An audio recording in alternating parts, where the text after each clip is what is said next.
Hi friends, welcome back to our channel @all-in-one dolly. Please like, share and subscribe our channel. మన bell icon కూడా click చేయండి friends, నా further notifications మీకు వస్తాయి. ఈరోజు వచ్చేసి మనం చికెన్ దమ్ బిర్యానీ హైదరాబాదీ స్టైల్లో హైదరాబాదీ చికెన్ దమ్ బిర్యానీ ఎలా చేసుకోవాలో చూద్దాము.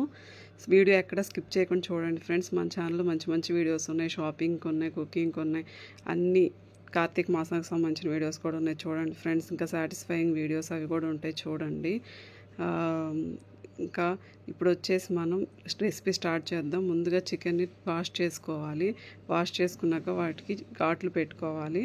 చూపించిన విధంగా మనం చక్కగా ఘాట్లు పెట్టుకుంటే బాగా మసాలాలు నీట్గా చికెన్కి పడతాయి మనకి. ఫ్రెండ్స్, మన ఛానల్ని సబ్స్క్రైబ్ చేసుకున్న వాళ్ళందరికీ thank you so much friends.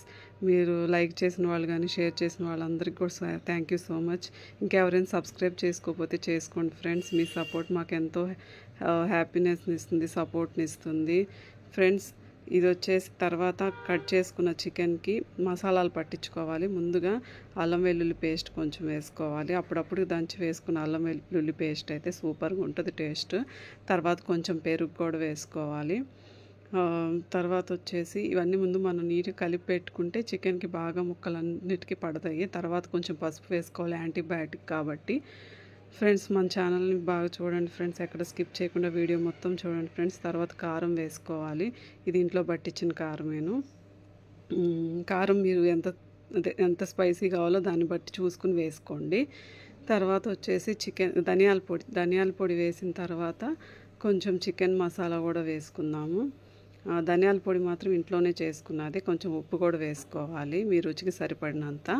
తర్వాత వచ్చేసి కొంచెం ఆయిల్ వేసుకోవాలి. తర్వాత వచ్చేసి చికెన్ మసాలా వేసుకోవాలి, గరం మసాలా కూడా వేసుకోవాలి. మంచి టేస్ట్ వస్తుంది. ఇంకంతే ఫ్రెండ్స్. మనం బయట అయితే ఇంకా చాలా మసాలాలు, టేస్ట్ సాల్ట్ ఇవన్నీ వేస్తారు. అవన్నీ వేసుకోం కదా మనం ఇంట్లో. తర్వాత బిర్యానీ ఆకు కూడా వేసుకుంటే మంచిది. తర్వాత మనం ఎక్కువ మసాలాలు యూజ్ చేయలేదు ఫ్రెండ్స్. ఎవరికైనా మంచిగా డైజెస్ట్ అవుతుంది, ప్రాబ్లం ఏమి ఉండదు. తర్వాత మళ్ళీ మనకి ఏంటంటే రెస్టారెంట్లో చాలా మసాలాలు యాడ్ చేస్తారు. ఇది వచ్చేసి దీంట్లో కొంచెం నిమ్మరసం, పుదీనా, కొత్తిమీర తరుగు ఇవన్నీ వేసుకుంటే బాగుంటుంది టేస్ట్. చూపించిన విధంగా బాగా ముక్కలన్నిటికీ పట్టేలాగా ఆ మసాలాలంతా కలిపేసుకోవాలి. మనం ఎంత బాగా కలుపుకుంటే ముక్కకు అంత బాగా పట్టి బాగా జ్యూసీగా వస్తుంది మనకి పీస్ అంతా. మనం ఇక్కడ లెగ్ పీసెస్ అయినా వాడుకోవచ్చు, లేదంటే మామూలు చికెన్ని కట్ చేయించుకుని అయినా వాడుకోవచ్చు. ఇది వచ్చేసి మన హైదరాబాదీ చికెన్ దమ్ బిర్యానీ ఫ్రెండ్స్. బాగా అలా కలిపేసుకున్న తర్వాత ఒక గంట పాటు ఫ్రిడ్జ్లో పెట్టేసేయండి. తర్వాత ఫ్రిడ్జ్లో నుంచి తీసిన తర్వాత మళ్ళీ ఈ కొంచెం ఇందాక వేసుకున్నాం కదా కొత్తిమీర, పుదీనా, అది కొంచెం వేయండి. ఇంకా బాగా టేస్ట్గా ఉంటుంది.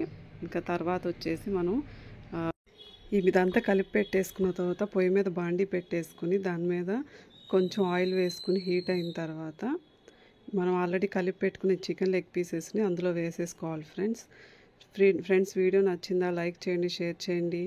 ఇంకెందుకు ఆలస్యం, సబ్స్క్రైబ్ చేసేసుకోండి @all-in-one dolly ఛానల్ని. ఇలాగ దానిలో వేసేసుకుని మూత పెట్టేసుకోవాలి. అది అంతలో కుడుగుతూ ఉంటుంది. ఈలోపు మనం బాస్మతి రైస్ తీసుకుందాము. ఇక్కడ నేను 1/2 kg తీసుకుంటున్నాను ఫ్రెండ్స్. అంటే చికెన్ కూడా 1/2 kg తీసుకున్నాను కదా, 2 లెగ్ పీసెస్. దానికి సరిపడా బియ్యం వచ్చేసి 1/2 kg తీసుకుంటున్నాను. తీసుకుని చూపించిన విధంగా కొలుచుకుని వేసుకుంటున్నాను. ఫ్రెండ్స్, మన ఛానల్ సబ్స్క్రైబ్ చేయండి, ప్లీజ్ సపోర్ట్ ఫ్రెండ్స్. ఎందుకంటే వీడియో ఎక్కడ స్కిప్ చేసినా మీకు మళ్ళీ అర్థం కాదు. వీడియో మొత్తం స్కిప్ చేయకుండా చూడండి ఫ్రెండ్స్. ఇది వచ్చేసి చక్కగా బియ్యంని నీట్గా వాష్ చేసుకోవాలి. చూపించిన విధంగా 2-3 టైమ్స్ వాష్ చేసుకొని పక్కన గంట పాటు నాననివ్వాలి. ఎందుకంటే ఇవి తొందరగానే నానిపోతాయి కాబట్టి. తర్వాత ఏం చేయాలంటే ఈ బియ్యాన్ని మనం వండుకోవాలి. దానికి ముందుగా స్టవ్ వెలిగించేసి ఒక పాత్ర పెట్టేసుకొని దాంట్లో ఆయిల్ వేసుకోవాలి. అంటే ముందుగా కొంచెం వాటర్ పోసుకున్న తర్వాత దానిలో ఒక డ్రాప్ ఆయిల్ వేసుకుని అవి తెరిలిన తర్వాత ఈ నానబెట్టుకున్న బియ్యాన్ని అందులో వేసుకోవాలి ఫ్రెండ్స్. వేసేసుకుని చక్కగా ఉడికించుకోవాలి. అంటే ఒక 80% ఉడికితే తర్వాత 20% ఈ చికెన్లో ఉడుకుతుంది మనకి. చికెన్ ఉడికింది, దాని మీద ఈ ఆల్రెడీ ఉడికి పెట్టుకున్నటువంటి 80% రైస్ ఉంది కదా, దాన్ని మనం దాని మీద వేసుకున్నాము. వేసుకుని నీట్గా జాగ్రత్తగా కలుపుకోవాలి. Please friends, subscribe @all-in-one dolly. Please like, share. తర్వాత వచ్చేసి మనకి మన ఛానల్లో మంచి మంచి వీడియోస్ ఉన్నాయి ఫ్రెండ్స్. కాకరకాయ వేపుడు, పానీపూరి, బాదం పాలు, ఇంకా పనగంటాకు ఇలాంటివి. ప్లీజ్ వీడియో నచ్చినా ఇంకెందుకు ఆలస్యం, like, share and subscribe @all-in-one.